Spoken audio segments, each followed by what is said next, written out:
Welcome to this episode of the Willingdon on Mission podcast. My name is John, one of the pastors at Willingdon Church.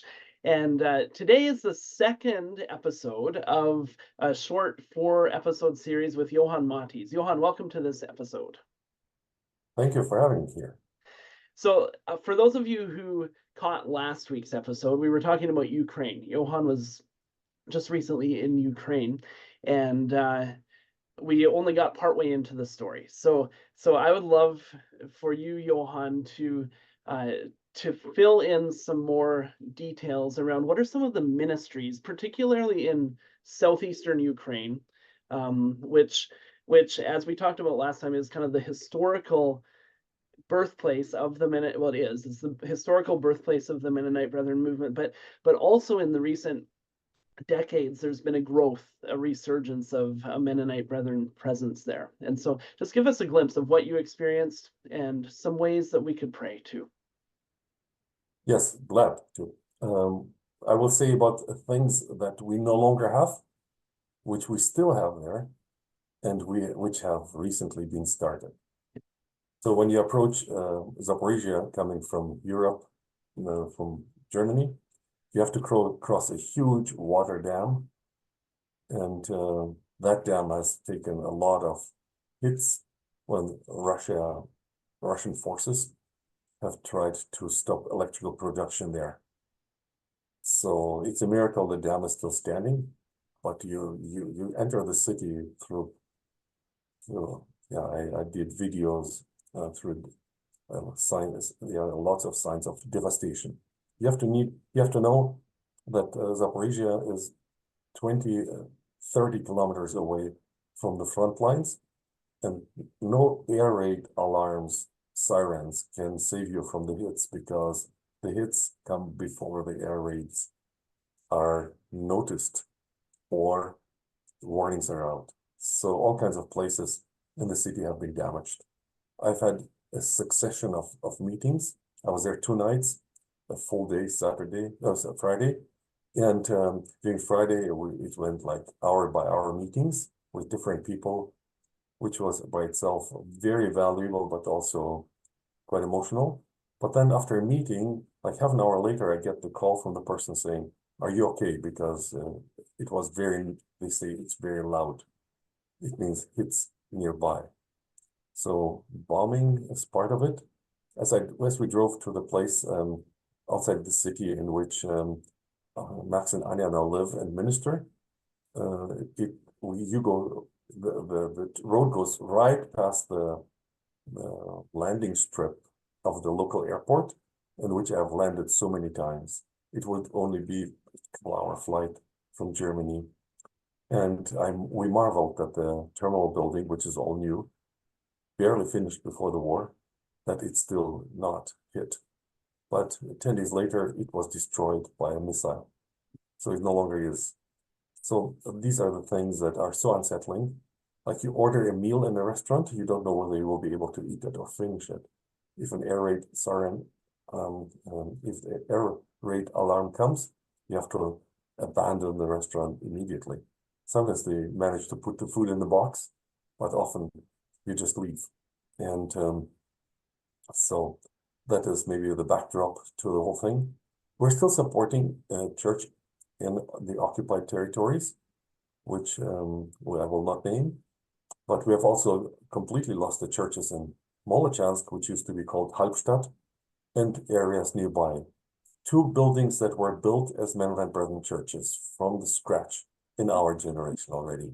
An old folks home into which we managed to put in an elevator recently.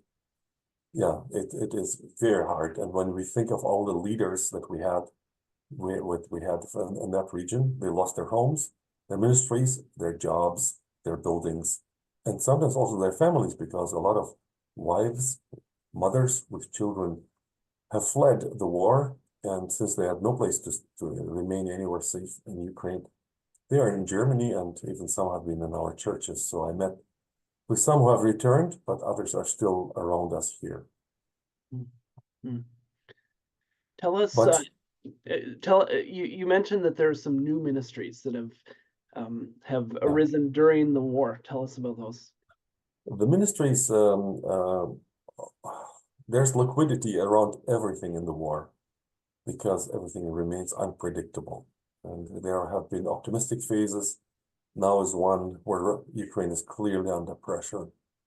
And the front line is 1,250 kilometers, which is almost undefensible. But yeah, that is a whole different topic. So, but in the midst of it, a church was planted from the ministry of our shelter in Zaporizhia, and that church is called God's Family Church because the ministry was originally working with the most fragile families the city has, with fathers, if there were fathers, with mothers, children of different generations. It all shifted into some sort of trauma care, trauma therapy, and a shelter, feeding and sheltering people. They have books full of now names of people who have gone through their shelter, and when they needed to a first base before they could move on and organize themselves as they were fleeing the war. So there's a new church. The church has a new space. We can pray for the church that it finds a ministry team. Currently, they are lacking someone to work with teenagers and children, yet they are coming even when not invited. Like they could have a bigger ministry footprint, would they have a bigger team?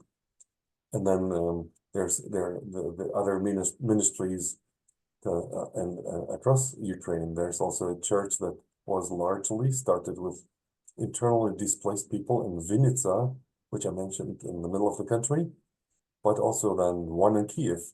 It's called the Ark. They used to call it the Small Ark, as that name with faith and courage should not contain the word small. And they are no longer small. They have moved for a third time into a larger space. And that was the occasion was now to dedicate it. And then with 100 chairs and all kinds of good things happening there, which we also celebrate as a new ministry. But I can also say about some of the dynamics around leadership if you give me Yeah, the time. sure. Well, yeah. Why don't you? Yeah. Yep. So so I'm driving the wife of the husband, Sergei, who is to be ordained as a minister. And you would think everything is to be celebrated, but everyone is counting the cost in new ways. Even a call to mission, a call to pastorship, to shepherding, there's a cost involved because you cannot abandon people. And if you engage with people, it is more than just emotional. It takes a toll. So, and Sergei Filippov, our pastor in Kiev, he is the only man left in his and Nastya's families who are not actively on duty in the military. And any checkpoint that he crosses could also be a checkpoint in which he is enlisted. So options of leaving the country or, becoming invisible in the country are not existing if you are being ordained to be a pastor. And joining your wife and kid abroad is not even an option anymore. And so we have conversations, and I treat everyone with humility and grace because I remember when I studied in Fresno, I saw a banner. It said refugees would love to have refugees would love to have your problems. We are discerning completely different issues, and we are dealing with different problems than those when you have to weigh these are the risks. This is the danger. Yeah. But let's also count the blessings. So we can pray for everyone because the decisions they are making can be criticized by everyone, are not universally celebrated by anyone. And so it's a difficult turf to be in the kingdom. We're responsible for more than just yourself. Yeah, no kidding. Okay, thank you for that glimpse. There's hours more, I'm sure, that could be spoken of related to Ukraine and ministry in Ukraine.